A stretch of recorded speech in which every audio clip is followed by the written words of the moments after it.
idea that China is going to end up like a Western-style society is a nonsense. China will remain China.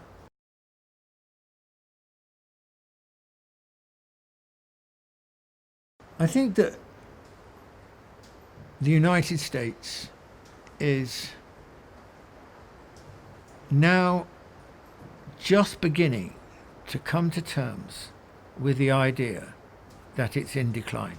It's not accepted the idea, and I don't expect it to easily, because my own experience in Britain is that for decades, we denied that we were in decline. And in some senses, we still do deny it. And America is just beginning to face up to this. Now, Obama, in one of his speeches, actually dismissed the idea. He said, nonsense that America would possibly be in decline. Now, Obama is not a stupid man, but it was obviously something that could not be said.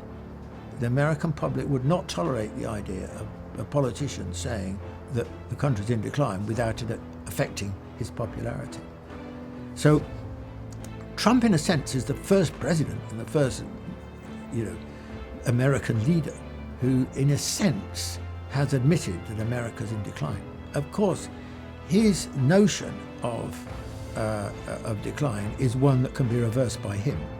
So he has the kind of great leader attitude towards decline. But at least in some shape or form, he has recognized the fact. Now, if you look closely at his policies, I think that his policies are defined by retreat.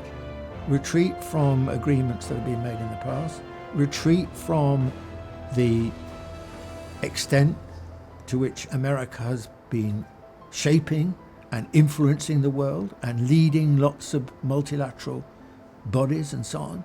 He's in steady retreat from these positions, hence his abandonment of various treaties like the Paris Agreement, like the Trans-Pacific Partnership. So I think that what Trump represents is a retreat from where America has got to, and a retreat into itself, and an attempt to redefine what America is, in his terms, as a primarily white nation. And his retreat from the world is also, I think, a retreat from the way the world is moving and where the world is moving. The world is moving more and more in the direction of growing power for the developing countries, the growing importance of developing countries.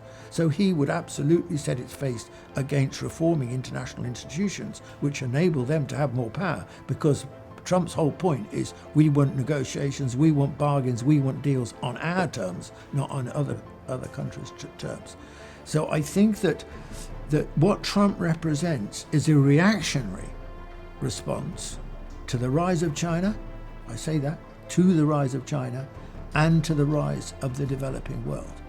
Now, this was always a possibility, that at some point, the forces in America, those forces in America that felt they didn't like what was happening, that felt their own interests had been badly affected by, for example, in the Midwest, where manufacturing has been declining, that they would try and blow the whistle and call a halt to it and try and reverse these historic processes. So in doing this, Trump, in a way, is setting his face against progress, the idea of progress, the idea of modernization, the idea of modernity.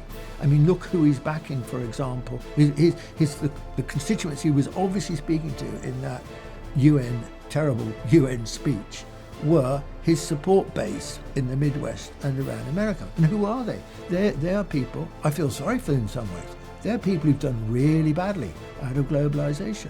They're the guys who, since the late 1970s, 1980s, their living standards are more or less frozen, if they haven't got worse. He is mobilizing them. Often they're racially prejudiced, so he's appealing to their racial prejudices. His view of the future is, in those terms, constructed in terms of those who would wish to return to the past, because the present has given them a very raw deal. So I think that we should see Trump not as a clown, not as an idiot, not simply as a demagogue, but someone who is a real political figure that is voicing the views of an important constituency in the United States. So therefore, what do I expect? I expect Trump to carry on in the direction that he's been going. I think he's also a disturbing figure and a dangerous figure